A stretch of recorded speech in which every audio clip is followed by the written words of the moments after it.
Well, here we are. I'm Tom Osman, and this is Whatever Comes Next. It's the podcast where I explore the world of underground and independent music making. And on today's episode, I am talking with Portland, Oregon post-punk four-piece, 40 Feet Tall, who, as of right now, have just released their latest single, Isochronism, with accompanying video, which is pretty surreal, and you can go and watch it.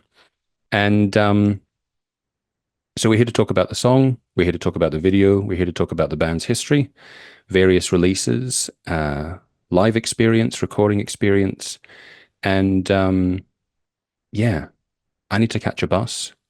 Well, in fact, I need to get a taxi, to catch a bus, to get a plane, to go to Thailand, to get beaten up for a couple of weeks doing Thai boxing.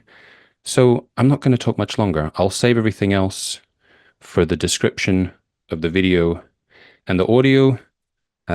Wherever you're watching or listening, please like and subscribe, comment, thumbs up, all these types of things would be appreciated. You can go follow the band on Facebook or Instagram at 40 Feet Tall. Check them out on Spotify, check them out on Bandcamp. And what else? Me. You can follow me at Tom Osman Sounds. You can go check out the music that I'm making at tomosmansounds.com. Go check out the Every Album Ever with Mike and Alex podcast. Maybe you've come here from there, but if you haven't, go check them out. They do cool stuff and I do stuff for them. Weekly conversations about releases. Sometimes I do some interviews for them. I do research for them. And yeah, go check out Ghost Cult magazine.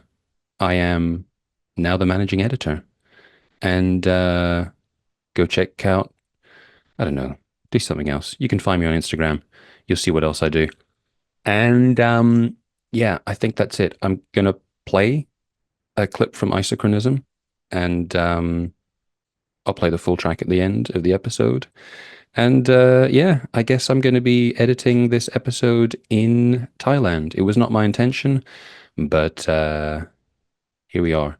And just one last thing for those of you who are watching this on video.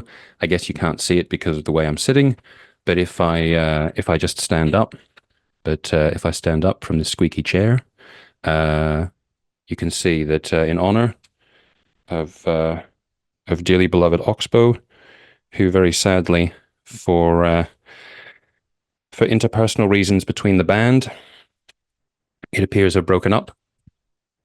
There we go. In honor of Oxbow, I wear this Oxbow t-shirt.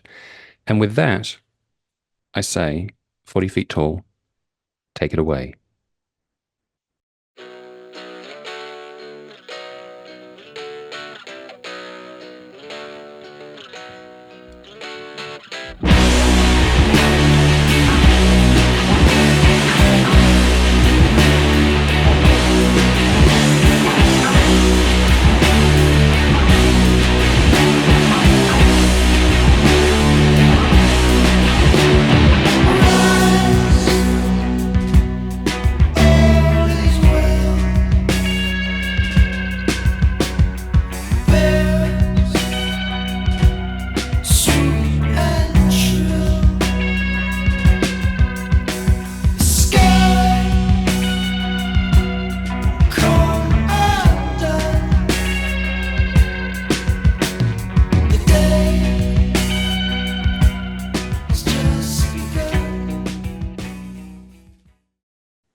All right. Then we're all good to go. Slightly better. So I just need to keep backing up so that I'm not. There we go. it's all good. So we are here in part to talk about, and I'm going to mess up the pronunciation, even though I feel like it's not that complicated. So you are together 40 Feet Tall, and you're, I guess at the time this comes out, your newly released single is Isochronism. Is that how I'm supposed to say it? Yeah. Yeah. Nailed it. Then it wasn't that hard. So something that I've noticed, just kind of like starting things off, thinking about your last few releases. So from your previous album in 2021, A Good Distraction, and then you've had a couple of EPs after that, Boil and Tunnel Vision. So I noticed that like through each of these releases, I can hear the sound changing of the band. And I'm wondering, what does the latest single indicate about the kind of direction that you're going in with the material that's going to make your next release? Is it actually an album rather than an EP that's coming next? Yeah. Yeah. I don't know. I mean, I think we wrote this song. Once we finished it, it kind of felt like it had its own place and didn't feel like it was going to fit into the upcoming album. But then Yeah, we as had we wrote originally. the album, we kind of realized that, this totally fits into it. So yeah, I don't know. It's a lot heavier than maybe the majority of the newer songs, but yeah, I think it kind of encapsulates like maybe a psychier aspect of the album. And we don't even know if it's going to be on the upcoming album yet. It might just be a standalone single. We're still trying to figure that out. Yeah, originally it was going to But be a standalone it single, works and in then the album canon now. We didn't think it would originally, so yeah. We basically we had a meeting about what we want the next album to sound like, and we were like, well, it's not going to sound like Isochronism. So Isochronism is just going to be kind of its own, a song that we wrote that we liked, but it'll just be a single and not connected to the new album. And we originally wanted the new album to be like a little more dancey and groovy, and then that just didn't really happen. We just wrote how we wrote. yeah, And it just turned out that this kind of does work with the new album. So it might be a part of the new album, it might not. We don't know. We don't know what we're doing over here. It seems, and this is maybe partly influenced by the video, which we can talk about as well, but it seems kind of trippy and maybe in a way that I haven't really heard with your previous stuff so much. Like I felt like with some of your music, there seems to be some sort of like bluesy or kind of like hard rock aspect to it. But then there's this post-punk aspect as well. Like I forget which EP it was, but it might have been the Boyle EP or the other one. I thought like, oh, this sounds very post-punk, like quite kind of Killing Joke kind of guitars and very sort of like Joy Division bass, which I wouldn't really say about the latest track. But yeah, do you feel like you've had like kind of a psychedelic element through your music, or is that something that's kind of coming out just more recently? yeah. I mean, we've been trying to get away from the blues sound for a long time. So I think psychedelic was kind of like I like psychedelic music, so I was kind of influencing that, I feel like, in some of the guitar parts. But we've never really identified as like a straight psychedelic band. I feel like we more land on like post-punk or like rock. And then yeah, Isochronism I feel like combines kind of like a heavier side of post-punk with a bit of the psychedelic, which is honestly one of my favorite combinations. Kind of like the heavy groove of like a post-punk with the like thinner psychedelic-y guitars. They're kind of just like soaked in delay and reverb. Not to get very. I call bullshit on all of that. We're actually a jazz band. There we go. Right. I forgot. I mean, one of my favorite aspects of the song is just like Cole's vocals during the verse. We gave the verse more space than we usually do. It feels like we're usually trying to drive and keep the energy going, but we gave the verses in the song a lot more space, and then Cole's vocals are more like falsetto and high. And I think that's just something we haven't done before, but Cole can do all that with his voice all over the place. So it was a fun experimenting with that different like use of vocals. Yeah.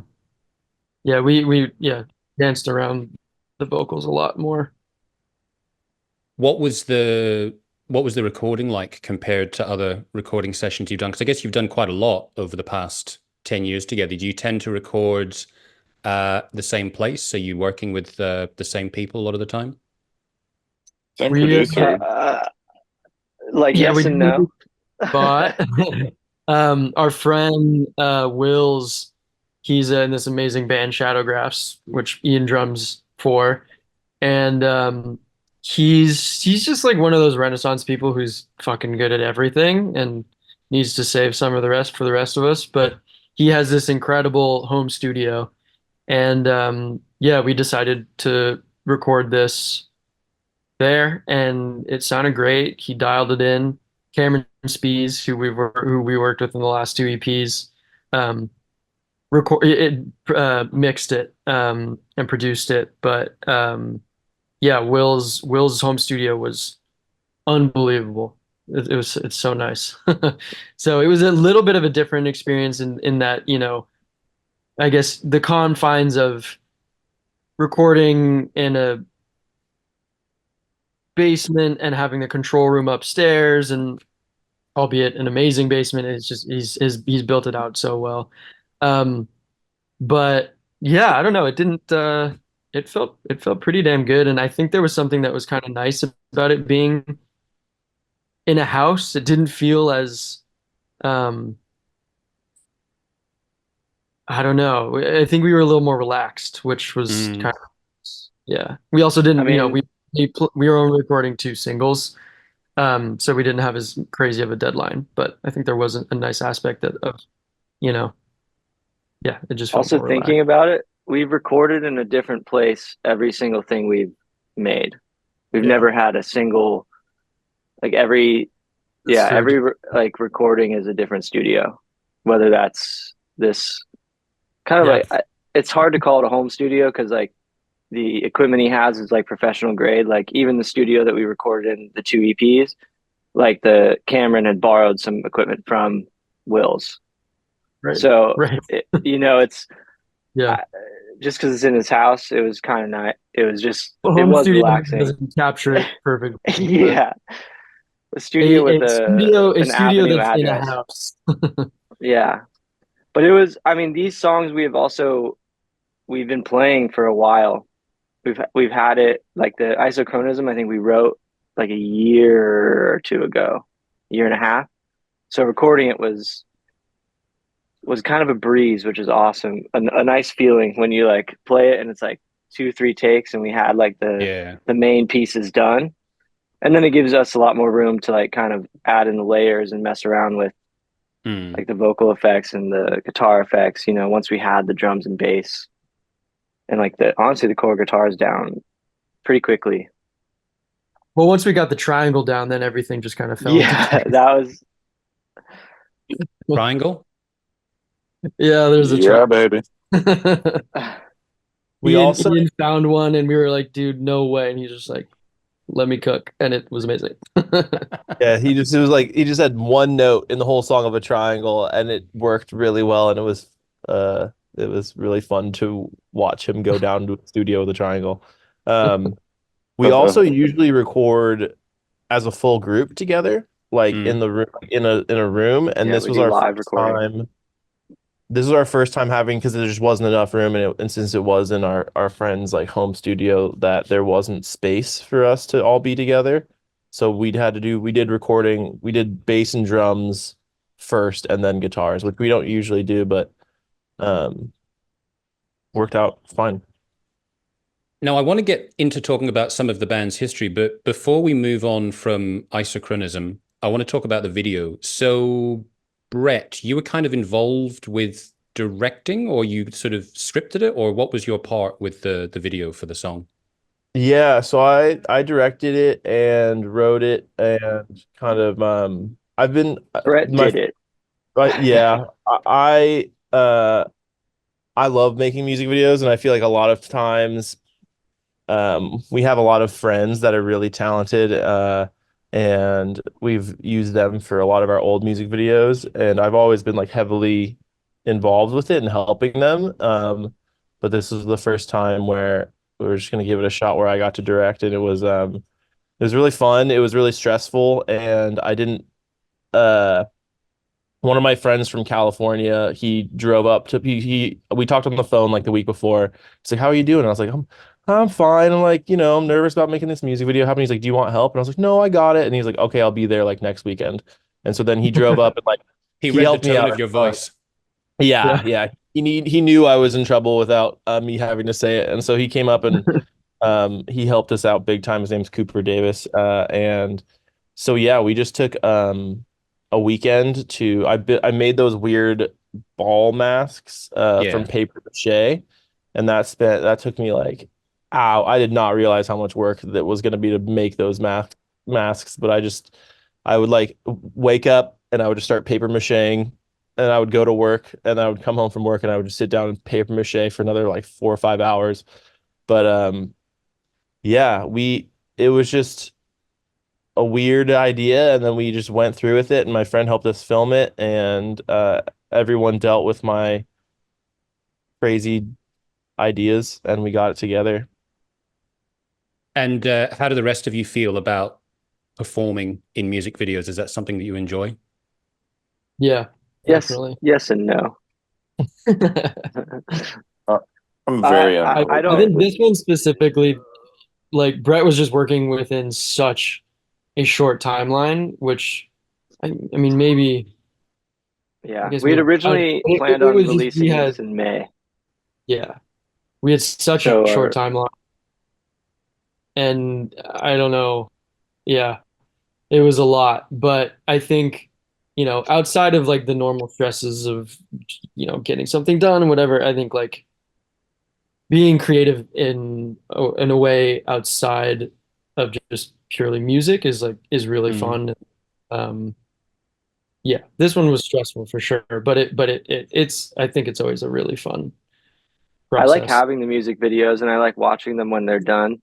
And I like, honestly, the pre-production is a little more fun for me. Being in them always stresses me out because I feel like I'm not good at it. And Brett is always like, just do it this way. And then I like try and I like even stupider. So I have Natural, some Josh, it's stress with natural. that. Yeah, exactly. And my parents are like theater actors, so it's even worse. I feel like I'm letting down my family for not being able to like keep it together. Uh, Yeah, we have to battle through these elements of self-doubt. I don't really like the sound of my voice. So, I've kind of that's screwed tough. myself. But Yeah. I want to do That's interviews that a are great radio. audio and video. Yeah. But yeah, so and also like after watching the video, I was looking at the masks, the paper mache masks, and I was thinking, oh, this is very familiar. And then, I read the press release, and I went down a bit of a rabbit hole, and I don't know whether I have the same associations that you do, but tell me where the idea from the masks comes for you, and then we'll see how it compares to my experience. For me, originally I wanted these masks to be like crazy shapes and all over the place. And then I realized that takes like weeks to make with paper mache and to like create those structures. And so then I thought about how to make a simple round mask more um character, like have interesting characteristics even though it's just a sphere. Um and I remember watching that movie Frank a long time ago, and I love Michael Fassbender, and I thought it was such a weird movie and such a unique expression for an artist to have this thing on their head. And then so it kind of just rolled with the idea of kind of like four Frank characters, but they're all supposed to be like kind of like our like doppelgangers or like stalking us or something like that. Mm. But these kind of Frank was a big inspiration for sure for the masks and the look of it. Yeah, it's definitely a little bit sinister. And I haven't actually seen the movie, but this was the thing where I went down the rabbit hole because I was looking at this and I'm thinking, this character is very familiar. And then I realized that that movie comes from what was actually an alter ego of a performer in the UK. And the name of the character was Frank Sidebottom. And this was like in the 80s and the 90s. And it reminded me that when I was a kid, I used to see he'd appear on TV shows and you'd randomly have this dude that had the mask on and he was doing these sort of like parodies of like Smith songs and stuff like that. And I was always extremely confused by it. And then I saw your video and I was like, oh shit, it just like reactivated all these surreal memories from when I was a kid. So So funny. yeah, That's weird cool. Wow, yeah, I didn't know that Frank had been inspired by an actual performer too. That's so cool. Yeah. And it was that movie was written by John Ronson, who was originally in the band, and he's now a really great investigative journalism. Like he wrote a investigative journalist. He wrote The Men Who Stare at Goats that got made into a movie with Oh yeah. George Clooney. Yeah. Interesting character. Also, this is not anything that to be proud of, and I'm sure he distances himself from this now, but he does actually have a connection to Alex Jones, because the two of them broke into Bohemian Grove at the same time, which kind of like propelled Alex Jones into fame and was actually the start for John Ronson. Beyond that, they don't have any relationship, so I don't want to besmirch John Ronson by bringing up this connection, but yeah, he's got a lot of interesting stories, this guy. Bohemian Grove can connect a lot of things. Indeed, and not just owls. Now, going back a bit in time, when did the four of you cement this lineup as 40 Feet Tall? Because this wasn't the original lineup of the band, right? Yeah. I think it's 2018. Yeah. 2018. Yeah. That was when this lineup solidified. 2018. Either end of 2018 or early 2019. Brett joined before Ian in like 2017. Mm-hmm. And then Cole and I started it. Let's just not even talk about it that time. I don't even know. How long ago was that? Like 12 years? Yeah, I think our first show was like 2011 or something like that. Yeah. So we were in high school. We were in high school at the time. So did you guys know Brett and Ian before they joined the band? No, so go for it. I went to college with Brett. The original and we drummer. were in. Oh yeah, the original. My roommate. Yeah. Brett and I went to college together in San Francisco, and we're in like different bands and doing music stuff there. And then when Cole graduated, he was like, we should do 40 Feet Tall, but in Portland. And I don't know, Brett and I were just looking to shake things up. So he said yes to joining my previous band and moving to Portland with me. And that was in 2017. We had like gone kind of on hiatus for a decent amount of years in the 2012 to 2017 range. But and Ian, how did you end up joining the band? Well, I played in another group here in Portland for I won't really mention the name of that band, but yeah, I was playing with them for a while, and we kind of were, I guess you could say, almost like sort of cousin bands. I feel like most bands in Portland, if you play the same genre, you're just like friends, you know? And we played a few shows together and played one show where I guess like Brett kind of got the idea to poach me from that band. And then they lost their previous drummer, Stevie. And I kind of just like filled in for a few shows that they had and was just like, wow, this is freaking incredible. Like, I love hanging out with you guys. Like, it went so far beyond just playing the music. Like, we would hang out on our off time and just like have just, nights where it's like you're laughing so hard that your face hurts. And then eventually, like, it got to the point where we're playing like the final shows together and we're in this like rehearsal space, and then they throw up a drummer wanted poster because I told him I couldn't like be in the band permanently. I was in like 7 bands at the time. And then as soon as I saw that poster, like instant jealousy hit. And I was just like, fuck it's like it, they went off to date someone else. You're like, hang on a minute. No, I do want a relationship. That exactly. was calculated on our part. I kind of just like staring at him, putting up the flyer, like, well. Yeah. It was like we had to woo him. It was like dating. It was like we would have a practice with Ian. He would come over like, wow, that was amazing, but we have to try out this other person, and they would come over and their ass. And we're like, how can we keep practicing and playing with this one guy who's so great, and everyone else we're trying out isn't great? And what do we do? And we just slowly, we gave him treats, we wooed him, we gave him beer, and we got his love and affection. Yeah, Oh man, that was Ian actually just moved in with another guy who tried out for 40 Feet Tall, and so he lives with this other drummer, and they just moved in together, and it's gonna be who is now the drummer in a great band, Buddy Whitaker. Yeah. Oh man, yeah, that was funny. Like we were talking about that actually, Tyler and I. His name's Tyler Alford, and he was just like, yeah, dude, like I studied the music, and just couldn't hit it. And I felt so bad because the first sort of like practice session we had, they sent me all the music to listen to. And I like clocked out of work and then like was driving to, it was Cole's house where we were rehearsing at the time, and just literally like kind of listened to like tidbits of each song, like not even really having listened to it prior, and like shut up to practice and just winged it and worked out. We were like, wow, you really learned these songs. And he was like, yep. No. He just Yeah. he just felt Oh yeah. Thinking about the live side of things, how does playing live compare for you to recording in terms of the kind of, what you get out of it? I feel like there's such different like sides, I think live is awesome because you get all the energy from the crowd and you can like play. We always play faster, even though we swear we're not gonna. Every time we play live, it's a little bit faster.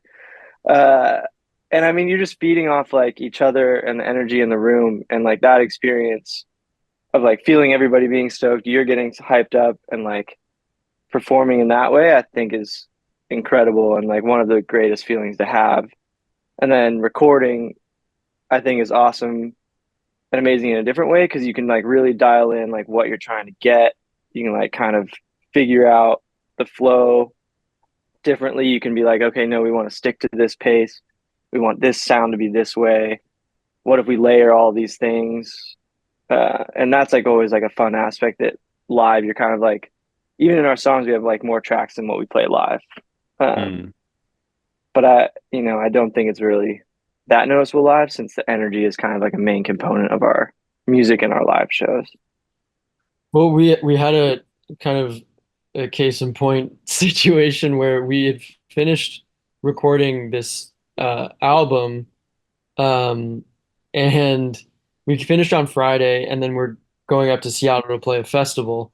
And we've been listening to all of these songs constantly. We'd been playing them so precisely and getting our parts perfectly, and we were like, oh, like we can play these songs live, no problem. And we got up there, and the show went fine. It was fine, but man, it was not that tight. And it was just really interesting to see how different those like muscles are, where we've been so intent on the minutia and the details of recording and this tiny little part, but then the performance of it and the song as a whole and being comfortable with it enough to show confidence to the audience, that wasn't there yet. And I thought that was really interesting. And I like that's, I think that's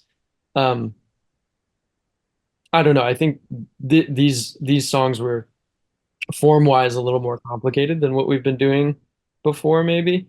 But it was just really interesting to see like that complete black and white of the type of the part of your brain or whatever it is that you're using when you're doing those two things. Yeah, it's an interesting point.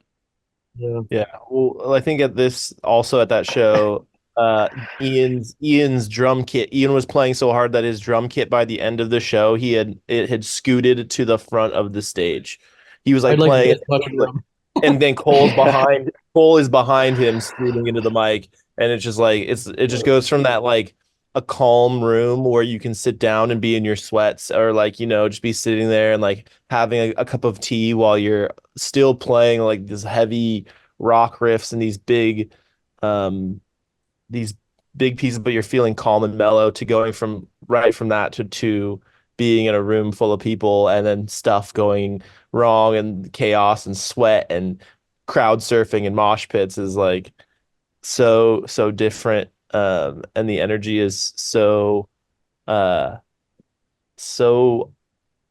insanely different, but it still fulfills the same love for, I think, all of us, which is really nice. would you say that you all kind of enjoy the potential chaos of live shows? I Yeah, I think when think we've been a little more rehearsed, yes. It was Mm, wild because we thought like recording for a week that we'd be super tight, but we were super tight on the song we had recorded the day before, you know. But mm, then the other ones we were like, that's done. I don't have to think about that song. out of my And yeah, then head. playing it live, we were like, oh shit, like no, I do need to remember that song. yeah. And Well, I all think these a Uh, songs lot of we'd written like right before we recorded.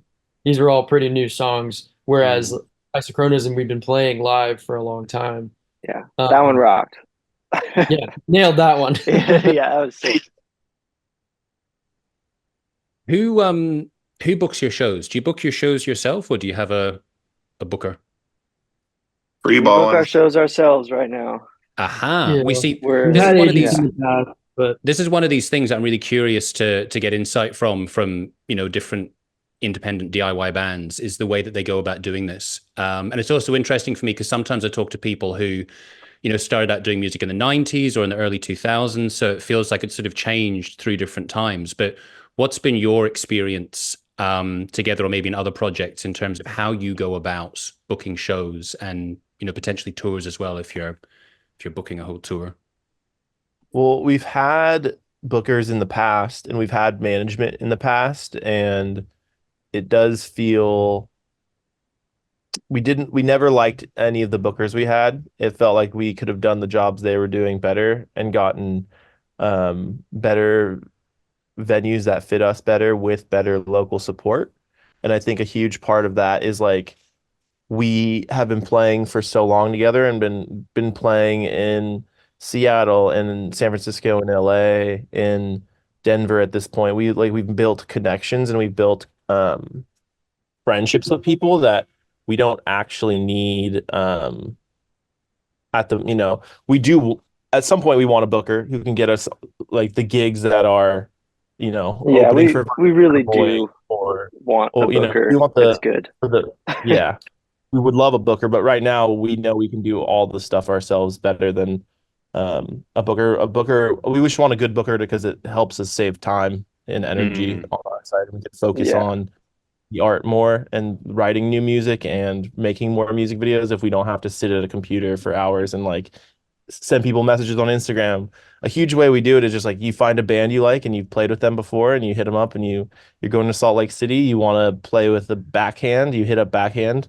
You play, you're going to LA, you want to hit up your friends that are down there, and you just kind of you build these communities. So booking now for us has been like more about finding the artists in those cities that we want to play with mm. and try and put ourselves in those scenes and get to know people and perform that way. Yeah, that makes a lot of sense. Do you ever go directly to venues? yeah. Yeah. I mean, it's a double-edged.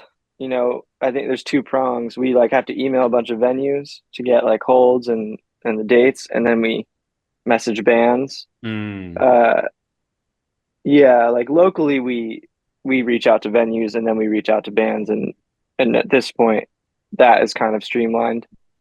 Um, but then like touring wise, we're always kind of trying to figure out chicken or the egg situation. Do we reach out to bands and see like if they want to get the venue, but uh, then you're playing a little bit of a trust game on Mm. like you are building this community and you do like know people, but you're also like relying on like a friend in a band that told you about this other band that you're like reaching out to, and like you kind of like building this web, and then kind of have to either trust people to get the venue or like ask them for their opinion on what venues to reach out to. And then like we booked a national tour ourselves last October, and that was really like an amazing experience and an experience that I don't know if we'll do it again ourselves. It was a ton of like logistical, like feels like a job at that point. It's like straight up data, like spreadsheets and email, you know. Yeah. It was like that was just like hours of our week was just constantly like filling out the spreadsheet, emailing, like trying to keep each other updated on who was at where. It was an administrative task. And which one of you is That we most would into spreadsheets? unfortunately I feel like it's me. Yeah. Uh, I mean, there's a reason You everybody need uses it. them. You It need does it. help you like stay on top of it, like especially when you're like doing a month-long tour with like Mm, booking is just constant dates shifting. So if you're not writing it down, like yeah. I particularly will be confusing. I don't remember which city is on that date with which band. Brett is a lot better at holding it in his head. I'm like, if it's not written down, I have no, it's like Oh, a I'm C. yeah. No, I'm totally like that as well. If I like, I'm always wishing people happy birthday, and they're like, "Oh, it's amazing you remember my birthday." It's like, no, I just put it in Google Calendar. There's no way I would Yeah, remember anything without it being written down and totally. Yeah, reminding me. Yeah, I have to have like trackable things in order, or Yeah. it's just gone. We What's the? Oh, sorry. What were you going to say? Oh, I would just say we are planning on trying to come to Europe next year, and so we do have like a European booker that's going to help us with that because we don't know anything about how to do that. So Have you played in Europe before? no, it'll be our No. first time. Ah, exciting. So prior to that, to this forthcoming European tour, what's the furthest away that you've played? If Portland is your base. I mean, we New played New York. York. Yeah, I think New York was the farthest. We played in Canada, but that was, that's not that far for us.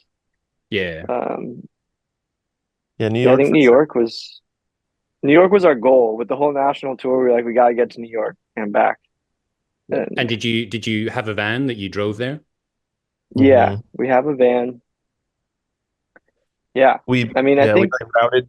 I mean the tour was crazy. We did like we left on the fourth.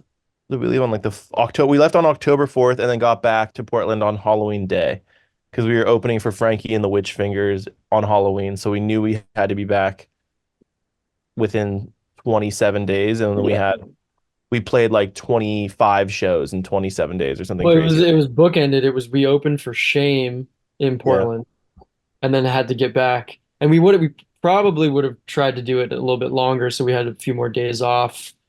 Um, but yeah, it was intense. It was very intense. yeah.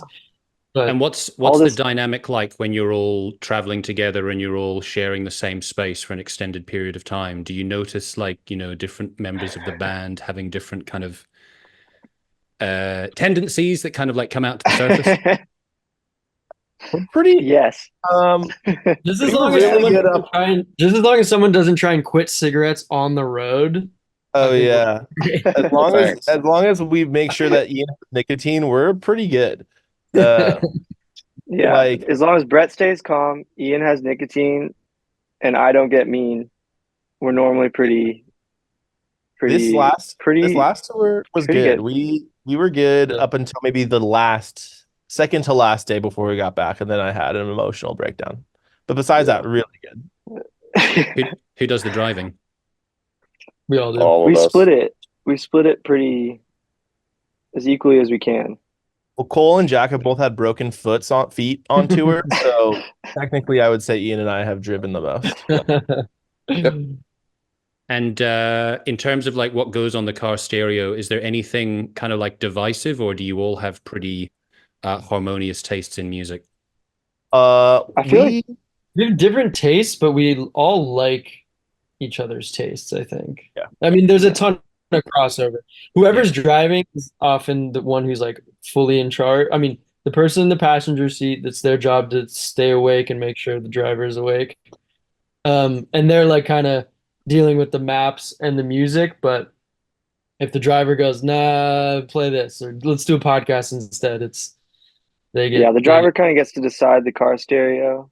But like with AirPods and like headphones now, like everybody can, if you need to, you can kind of go into your own world, Mm. yeah. um, which I think Uh, is good. yeah, Does Yeah. that? Yes, sorry. we got into books on tape a lot. Yeah. We like the Well, last tour we audiobooks. the stand. Yeah, sorry. Yeah, audiobooks. They were getting to the stand, Stephen King's The Stand, and we listened to like how many hours of that book? Like at least 20. Yeah, Yeah, so we much. didn't finish it. And That's like crazy. we still have Did to 20 finish. hours and then went, fuck it, that's enough. Yeah. Well, then we got Well, home. we started it, I think, middle to the end of the tour. We listened to We, what's like- the Middle of the tour. Patty Smith's book. We were Just listening Kids. to Just Kids. We were on our way to New York, and so as we were That was going to New cool. York, That was we're really fun to kind of like we're just listening to her stories about being a freaking kid in New York City as an artist, and then as soon as we left New York, we're like, all right, we're done with that book. We've got we're done with New York. We're in the other direction. We're going with The Stand we now. got 3 parking tickets. We're fucking out of here. Yeah. So it changes up. We don't finish the books very often, but it keeps us entertained on the road. Yeah, it gives you It's one like a thing we mood should- and a tone. Yeah. Yeah, we should try and figure out before we leave next time. Yeah. But we won't. Last on the list. It's good. It's good to have that realism about it. We should do this, but we're not going to.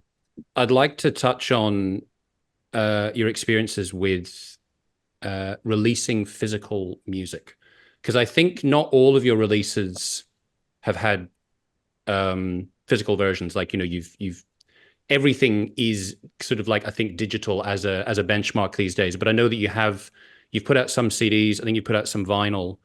So what's kind of been the decision process for you about when you are going to have physical versions of releases?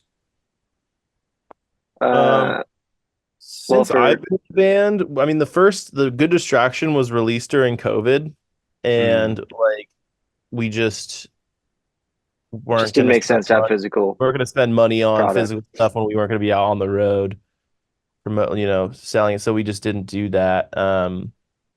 But what was fun about the Boyle Tunnel Vision EPs is that when we made them into a vinyl, we got each side of the vinyl is an EP. So then it kind of became, if you see us on the road and if you grab a vinyl, then you have actually an LP of both of them combined. And tapes, I don't get tapes, but people seem to really love them and collect them. So it's just another thing to have, and it's a fun thing to have. And I think we definitely want to do vinyl for the next record as well and figure all that out. But it's a nice way for the band to actually make money on the road too. Yeah, and I sort of get that sense with, independent bands that having the merch table at live shows is kind of integral to having physical versions. It's the only way to tour. Selling merch. Yeah, I mean, yeah, you get nothing from streaming, so that's the only way to. Yeah, I also think within the last. I mean, sometimes I think a lot of bands feel like they're a shirt company that makes music. Yeah. It can kind of feel like that sometimes, which is a shame. But, yeah. I feel like it was post COVID or like in the middle. Like I think like analog, like tapes, CDs, and vinyl is like kind of coming back, which I guess is just part of life, is like the cyclical circle of how people consume media. CDs are kind I was just about to say, we're coming full circle to the concept of I the know. latest song. CDs is wild to me. Vinyl, I'd I say understand. CDs I think are still dead. Dude, no. Like people love that shit now. Yeah. CDs are. You're just not being hip, bro. Get tapped in, dude. I got more records than your mom, bro. You do. My parents don't have any record. Exactly. I do find it quite funny to think that cassettes are analog. It's like, you usually think of vinyl as being analog. It's like technically cassettes are analog as well, but some people are into them. 100%. But I almost want to call like CDs analog. I know they're not, like you get into the technical. They're not, but like the physical, I guess the physical item of music consumption, like, I mean, I don't know. I've bought tapes. I don't even have a tape player, but like sometimes you want to, it's like a way to support and then also have like a piece of art. Yeah. There's so much like that goes into like the physical music part of it. Like when we made the LP, we were like, oh, we need a back, like on Good Distraction, we're like, cool, we have the cover art done. That's it. We don't need a back. It's just digital. And then, you like making the record and you're like, oh, we need a back. We need like what do you do there? Like what fonts, all that stuff. And then the tape is a whole different thing. So there's like a lot more like creative elements that I think are pretty cool about physically releasing music, and I'm pretty excited to do that again. Now that we've done vinyl, we have to do it every time, in my opinion. It's pretty cool. I can totally get behind vinyl. So thinking about the coming weeks, what have you got planned in terms of shows and in terms of the forthcoming material? How kind of like crystallized is all of this? It's fluid still. We have have a release date and a show release July 19th for this single, along with the video release. So that's kind of the only set calendar thing right now. But we're in the process of figuring out. We have another single that we recorded with Isochronism, that we'll be releasing as well.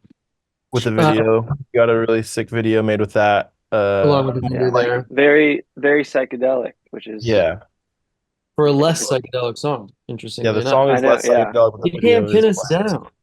Yeah. And then we have obviously this whole this other album, 9 songs, 10 songs, 9 songs. 9, 8 to 9.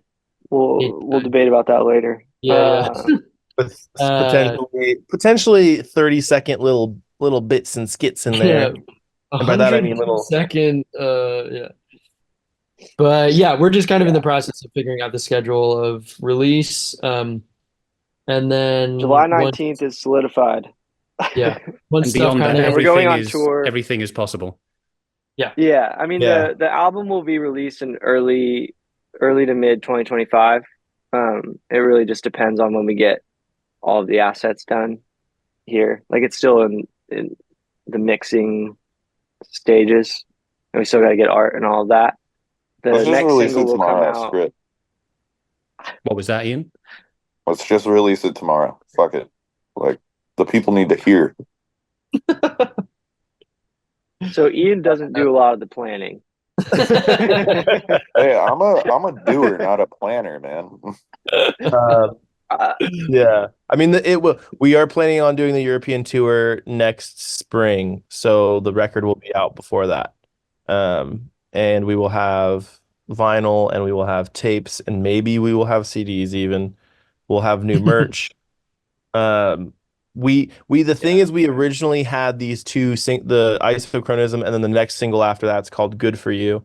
Those are just going to be 2 one-offs. So we were just like, oh, easy, 2 singles. And now we're like, well, maybe they actually work well enough with this album that we'll put them on there.